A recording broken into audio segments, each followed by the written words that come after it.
નમસ્તે વિદ્યાર્થી મિત્રો, ધોરણ 11 રસાયણ વિજ્ઞાન એકમ 2 પરમાણુનું બંધારણ ભાગ 5. છેલ્લા ભાગમાં આપણે કક્ષા અને કક્ષક વિશે માહિતી મેળવી હતી કે જેમાં આપણે જોયું હતું કે પરમાણુમાં રહેલ ઇલેક્ટ્રોન જે વર્તુળાકાર માર્ગ ઉપર પરિભ્રમણ કરે છે એને કક્ષા કહેવામાં આવે છે. એટલે અહીં આ તરફ આપણે જોઈશું તો કક્ષા એ માત્ર શું છે તો કે વર્તુળાકાર પથ છે, બરાબર છે, કે જેના ઉપર ઇલેક્ટ્રોન પરિભ્રમણ કરે છે. હવે એ કક્ષાને આપણે n = 1 2 3 4 સો ઓન વડે દર્શાવીએ છીએ અને જે કક્ષક છે અને અંગ્રેજીમાં કહીશું ઓર્બિટલ, એ કક્ષકને આપણે S P D F વડે દર્શાવીએ છીએ. તો S શબ્દ ક્યાંથી આવ્યો છે તો કે sharp, P principal, D diffuse અને F ફંડામેન્ટલ. આ ચાર શબ્દને અનુરૂપ એના પ્રથમ અક્ષર ઉપરથી SPDF શબ્દ લીધો છે. હવે જે કક્ષક છે એ કક્ષક એટલે પરમાણુ કેન્દ્રની આસપાસનો એવો વિસ્તાર કે જ્યાં ઇલેક્ટ્રોન મળી આવવાની સંભાવના વધુમાં વધુ હોય, એને SPDF વડે દર્શાવવામાં આવે. ઓર્બિટલ અને ઓર્બિટલ.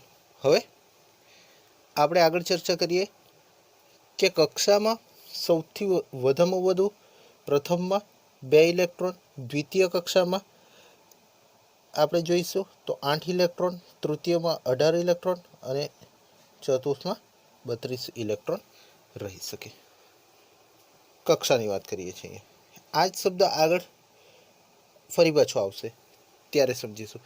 હવે આગળ આપણે જોઈએ તો કે ક્વોન્ટમ આંક વિશે. ક્વોન્ટમ આંક, ક્વોન્ટમ નંબર અંગ્રેજીમાં.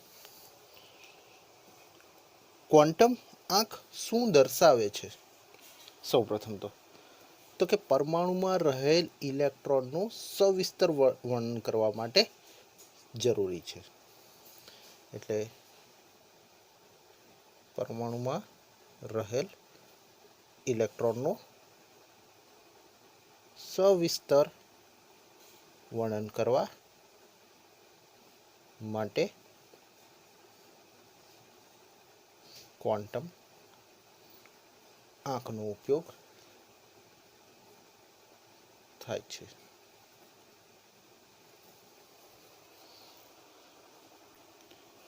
ક્વોન્ટમ આંક મુખ્યત્વે બીજી કઈ કઈ બાબતો દર્શાવે તો કે કક્ષકનું કદ, એનર્જી શક્તિ, ત્યારબાદ ઓરિએન્ટેશન દિક વિન્યાસ વગેરે દર્શાવે. પર આ ક્વોન્ટમ આંક મુખ્યત્વે 4 પ્રકારના હોય છે. એમાંથી નંબર 1 આપણે જોઈશું એ છે મુખ્ય ક્વોન્ટમ આંક, જેને સ્મોલ n વડે દર્શાવવામાં આવે. નંબર 2 એ છે ગૌણ ક્વોન્ટમ આંક અથવા કક્ષક કોણીય ક્વોન્ટમ આંક.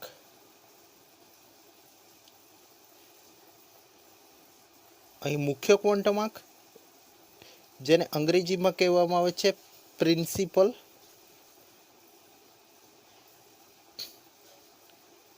Quantum number. ગૌણ અથવા કક્ષક કોણીય ક્વોન્ટમ આંક, જેને સ્મોલ l વડે દર્શાવવામાં આવે છે. અંગ્રેજીમાં કહીશું એને એઝીમ્યુથાલ ઓર एजीमुथल क्वांटम नंबर और ऑर्बिट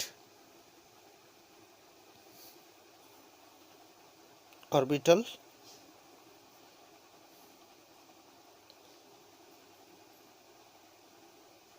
એન્ગ્યુલર મોમેન્ટમ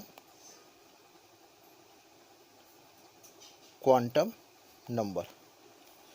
નંબર 3 ઉપર જોઈશું આપણે ચુંબકીય ક્વોન્ટમ આંક, જેને સ્મોલ એમ સફિક્સ સ્મોલ એલ વડે દર્શાવવામાં આવે. નંબર 4 ઇલેક્ટ્રોન ભ્રમણ ક્વોન્ટમ આંક, જેને સ્મોલ એમ સફિક્સ સ્મોલ એસ વડે દર્શાવવામાં આવે. ચુંબકીય ક્વોન્ટમ આંકને અંગ્રેજીમાં કહીશું મેગ્નેટિક ક્વોન્ટમ નંબર, અને ઇલેક્ટ્રોન ભ્રમણને કહીશું ઇલેક્ટ્રોન સ્પિન ક્વોન્ટમ આંક અંગ્રેજીમાં. એક પછી એક આપણે 4 ક્વોન્ટમ આંક વિશે સમજતા જઈએ. એમાં પ્રથમ છે મુખ્ય ક્વોન્ટમ આંક, પ્રિન્સિપલ ક્વોન્ટમ નંબર. નંબર 1 મુખ્ય ક્વોન્ટમ આંક. મુખ્ય ક્વોન્ટમ આંકને એન વડે દર્શાવવામાં આવે છે. મુખ્ય ક્વોન્ટમ આંક શું નક્કી કરે છે? તો કે કક્ષકનું કદ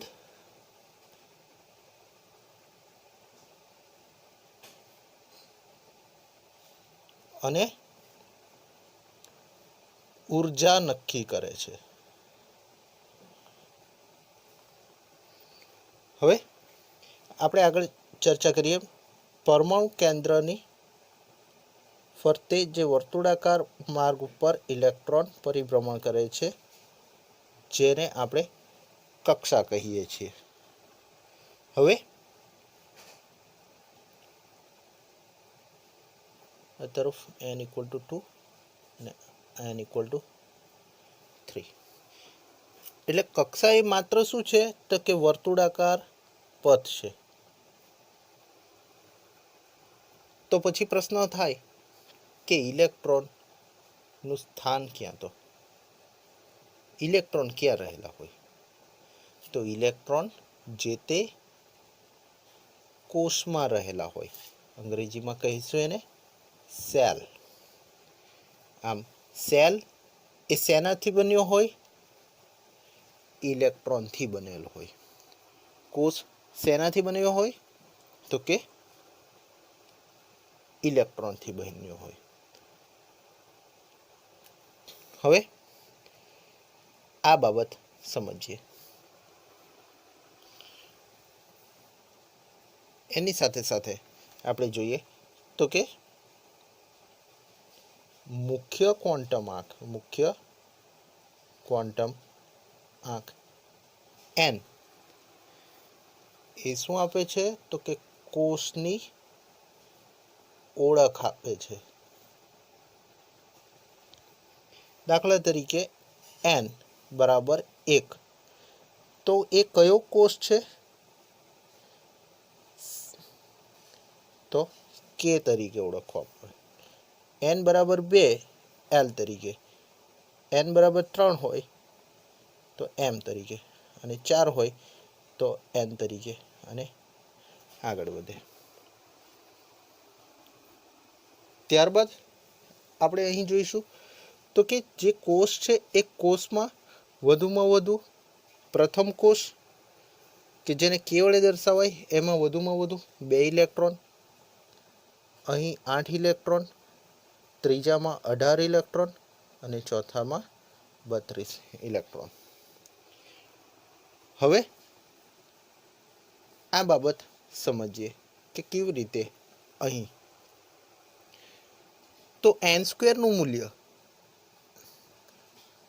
અહીંયા જે n એટલે કે પ્રિન્સિપલ ક્વોન્ટમ આંક 1 2 3, જે આપણે ઓલરેડી અહીં કક્ષા તરીકે પણ ઇન્ક્લુડ કરેલ છે, જેમાં n² નું મૂલ્ય એ શું દર્શાવે છે? તો કે માન્ય કક્ષક કક્ષકોની સંખ્યા દર્શાવે. હવે પાછો પ્રશ્ન થાય, માન્ય કક્ષકોની સંખ્યા કેવી રીતે? એ આપણે એક ઉદાહરણ દ્વારા સમજીએ. એ પહેલાં બીજી એક બાબત સમજીએ. તો કે 2n² નું મૂલ્ય,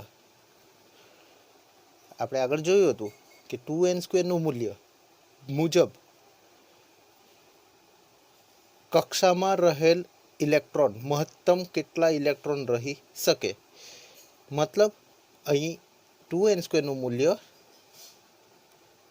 કક્ષામાં રહેલ ઇલેક્ટ્રોનની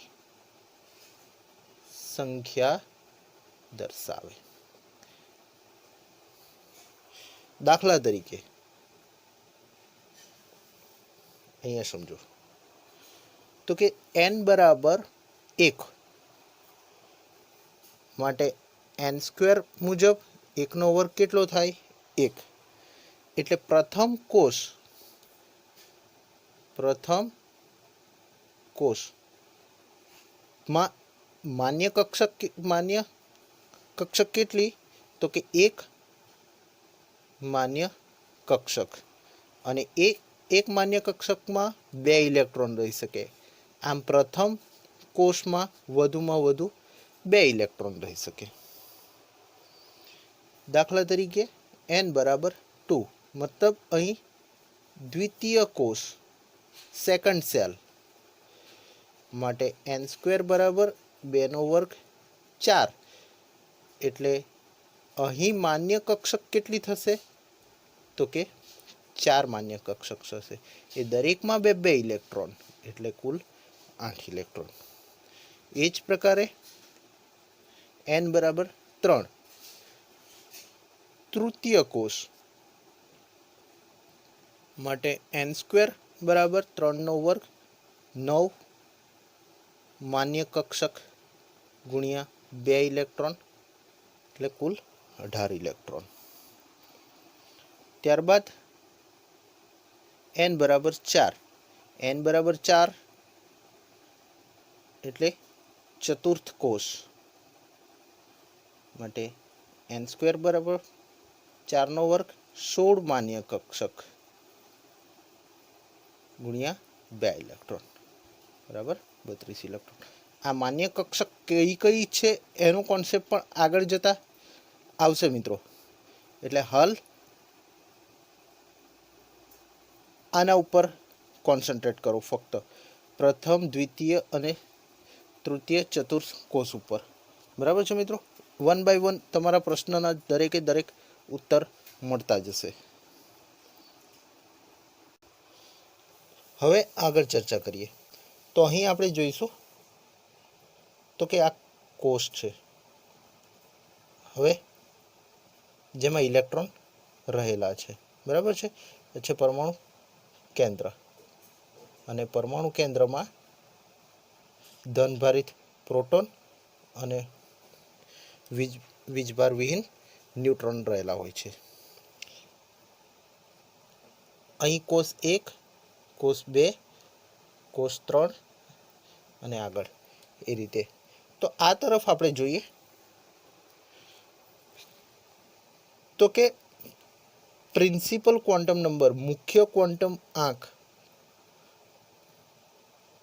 વધે છે તેમ તેમ આપણે જોઈશું અહીં તો જે કક્ષા અને એની સાથે જે રહેલી કક્ષકો છે એ કક્ષકનું મૂલ્ય પણ વધે છે.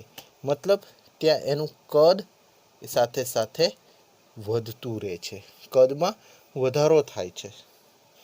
એટલે અહીં મુખ્ય ક્વોન્ટમ આંક n વધે,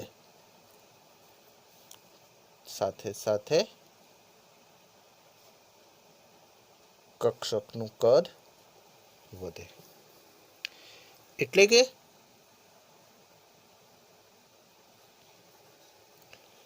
અહીં શું રહેલું છે તો કે ઇલેક્ટ્રોન, એટલે કે પરમાણુ કેન્દ્રથી ઇલેક્ટ્રોન વચ્ચેનું અંતર વધે છે. એટલે કે ઇલેક્ટ્રોન અને કેન્દ્ર વચ્ચેનું અંતર વધે. હવે આગળ ચર્ચા કરીએ તો કે પરમાણુ કેન્દ્રમાં પ્રોટોન છે, જેના કારણે પરમાણુ કેન્દ્ર ધનભારિત હોય છે, અને જે કોષ છે જેમાં ઇલેક્ટ્રોન રહેલા છે એ ઇલેક્ટ્રોન ઋણભારિત હોય છે. આમ ધનભારિત અને ઋણભારિત હોવાને કારણે એ એકબીજા વચ્ચે ચોક્કસ આકર્ષણ બળ હોય છે. હવે જે તે કક્ષા કે કક્ષકમાંથી ઇલેક્ટ્રોન દૂર કરવા માટે અથવા તો ઇલેક્ટ્રોનને શિફ્ટ કરવા માટે ઉર્જાની જરૂર પડે છે. આમ ધનભારિત કેન્દ્ર કોના કારણે? તો કે પ્રોટોનને કારણે. થી ઋણભારિત ઇલેક્ટ્રોન ને દૂર કરવા માટે શક્તિ અથવા ઉર્જાની જરૂર પડે. આમ n એટલે અહીં મુખ્ય ક્વોન્ટમ આંકના વધારા સાથે, એટલે કે અહીં n મુખ્ય ક્વોન્ટમ આંક વધે તેની સાથે વધારે ઉર્જાની જરૂર પડશે, કારણ કે અહીં શક્તિમાં વધારો થતો જાય છે. હવે બીજા ક્વોન્ટમ આંક જેને આપણે કહીશું કક્ષક કોણીય વેગમાન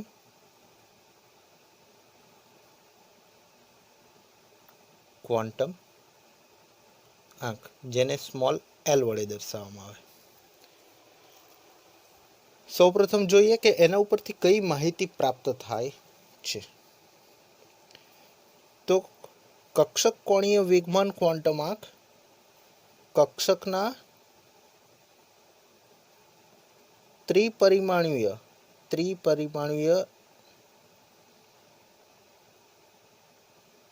આકારને વ્યાખ્યાયિત કરે છે. મતલબ કે તે સદિશ આકાર નક્કી કરે છે, અને સાથે સાથે કક્ષકોના આકાર અને પ્રકાર SPDF નક્કી થાય છે. આ તરફ આપણે જોઈએ તો કે એનનું આપેલ મૂલ્ય અહીં એન શું છે? તો કે મુખ્ય ક્વોન્ટમ આંક. તો મુખ્ય ક્વોન્ટમ આંકનું આપેલ મૂલ્ય માટે એલનું મૂલ્ય 0 થી n-1 સુધી છે. એટલે એલનું મૂલ્ય શેના ઉપર આધાર રાખે? ક્વોન્ટમ આંક, કક્ષક કોણીય ક્વોન્ટમ વેગમાન ક્વોન્ટમ આંક એલ નું મૂલ્ય શેના ઉપર આધાર રાખશે? તો કે મુખ્ય ક્વોન્ટમ આંક ઉપર આધાર રાખશે. મુખ્ય ક્વોન્ટમ આંક n અહીં આપણે જોઈએ તો કે એલ બરાબર, બીજા શબ્દોમાં કહીએ 0 થી n-1, એટલે એમાં 0, 1, 2 થી લઈને n-1. હવે આગળ જોઈએ તો કે દરેક કોષ સેલ એ એક અથવા તેથી વધુ પેટાકોષ, અંગ્રેજીમાં કહીશું સબ સેલ ધરાવે છે. મિત્રો અહીંયા આ કોન્સેપ્ટ ખૂબ અગત્યનો છે. હવે બીજો શબ્દ આવ્યો. શું આવ્યો? પેટાકોષ. તો કે આ તરફ આપણે જોઈએ તો પેટાકોષ એ પણ શેનો બનેલ છે? તો કે ઇલેક્ટ્રોનનો બનેલ છે. જે રીતે સેલ કોષ ઇલેક્ટ્રોનનો બનેલ છે, એ જ રીતે અહીં પેટાકોષ પણ શેનો બનેલ છે? ઇલેક્ટ્રોનનો બનેલ છે. પરંતુ પેટાકોષ એ શું આપે છે? તો કે કોણીય વેગમાન ક્વોન્ટમ આંક. વેગમાન ક્વોન્ટમ આંકનું મૂલ્ય L દર્શાવે. હવે અહીંયા જોઈશું કોષનું નામ, પેટાકોષનું નામ, પેટાકોષમાં રહેલ મહત્તમ ઇલેક્ટ્રોન અને કોષમાં રહેલ મહત્તમ ઇલેક્ટ્રોન. તો કોષનું નામ અહીં આપણે પ્રથમ કોષ માટે કે, જ્યાં n બરાબર 1, એમાં પેટાકોષ કેટલી છે? એનું નામ છે 1s. અને એ પેટાકોષમાં મહત્તમ કેટલા ઇલેક્ટ્રોન રહી શકે? 2 ઇલેક્ટ્રોન.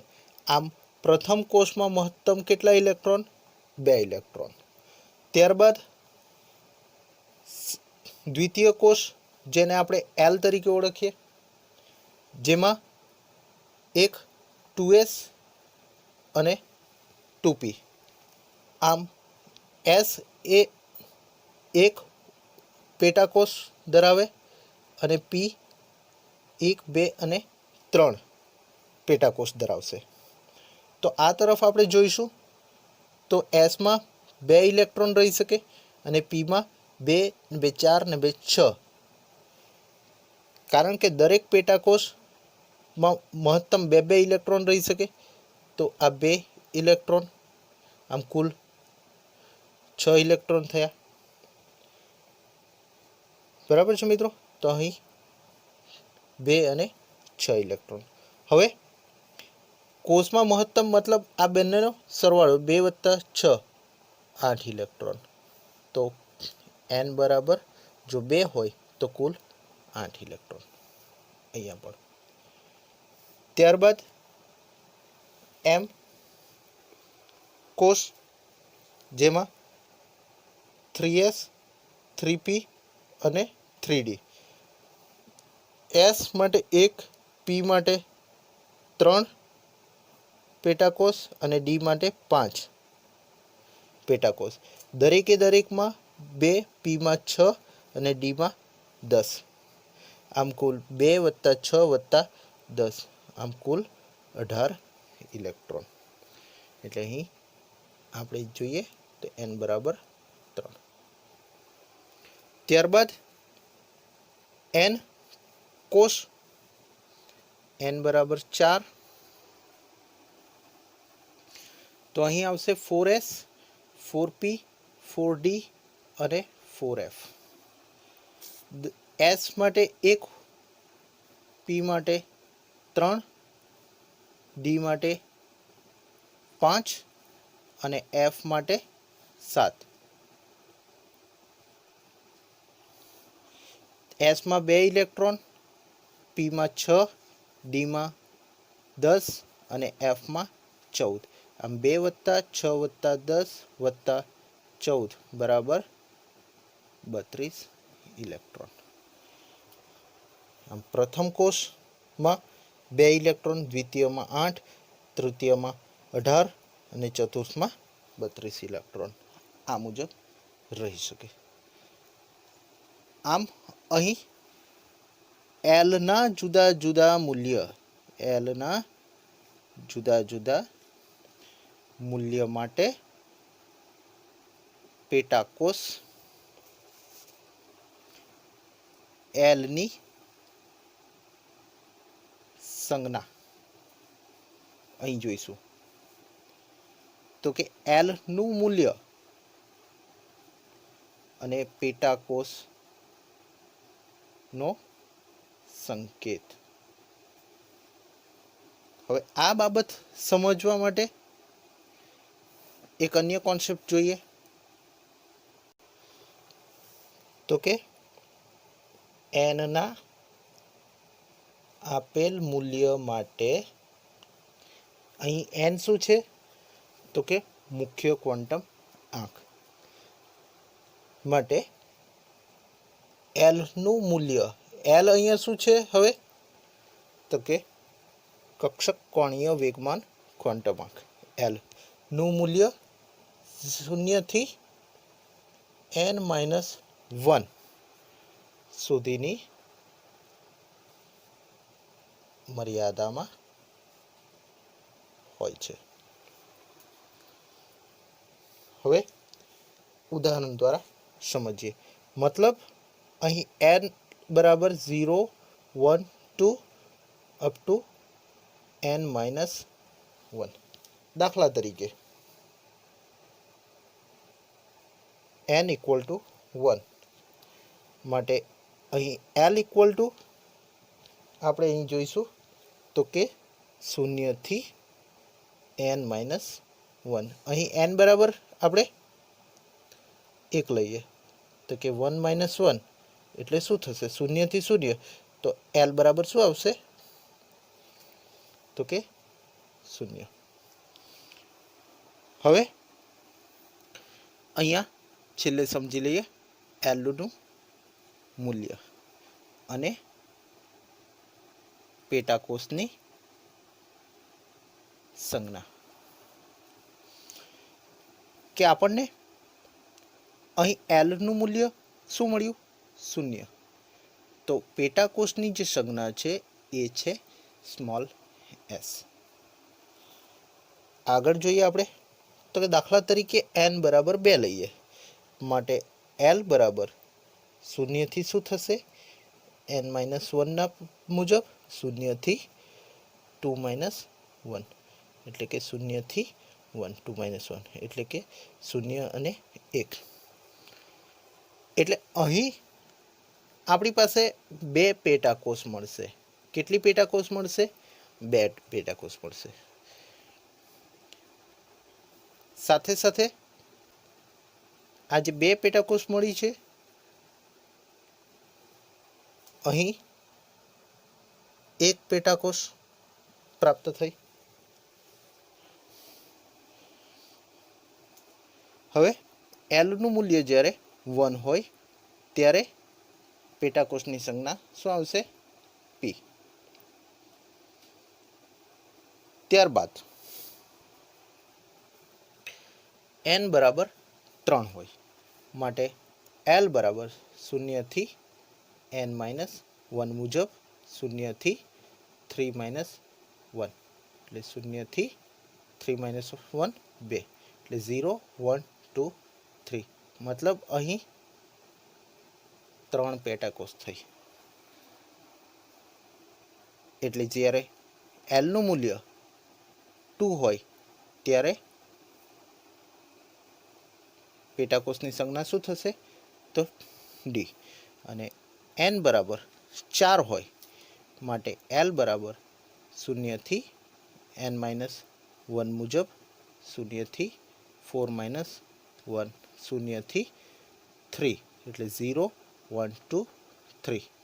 મતલબ 4 પેટાકોષ મળી. અને જ્યારે 3 મૂલ્યો હોય આ પ્રકારે તો f. તો આ બાબત ખાસ ધ્યાન પર રાખવી જરૂરી છે. ફરી પાછું એકવાર અહીં સ્પષ્ટ સમજી લેજો. હવે આપણે અહીંયા સમજીએ. દાખલા તરીકે પ્રિન્સિપલ ક્વોન્ટમ નંબર n અને એઝીમુથાલ ગૌણ ક્વોન્ટમ આંક l હોય તો પેટાકોષ ની સંજ્ઞા શું થશે એ સમજીએ. દાખલા તરીકે n બરાબર 1 છે અને l બરાબર 0 છે, તો પેટાકોષ કમ્પ્લીટ જે છે એની સંજ્ઞા થશે 1 અને 0 માટે આપણે લખીએ છીએ s, એટલે 1s લખાશે. n બરાબર 2 હોય અને l બરાબર દાખલા તરીકે 1 હોય તો શું લખાય? 2p. n બરાબર 3 હોય અને l બરાબર 2 હોય તો શું લખાય? 3 અને 2 માટે d. એ જ રીતે n બરાબર 4 હોય તો l બરાબર દાખલા તરીકે 3 હોય તો 3 ના સ્થાને અહીં શું લખાશે? f. બીજી બાબત ખાસ આવશે અહીં કે s કક્ષક એ s કક્ષકથી એક ઉપકક્ષક. આ બાબત તમારી સમજણ માટે છે માત્ર, જેને થિયરીમાં ઇન્ક્લુડ નહીં કરશો. પી કક્ષક છે એની 3 ઉપકક્ષક, ડી છે એની 5 ઉપકક્ષક, એફ એની 7 ઉપકક્ષક,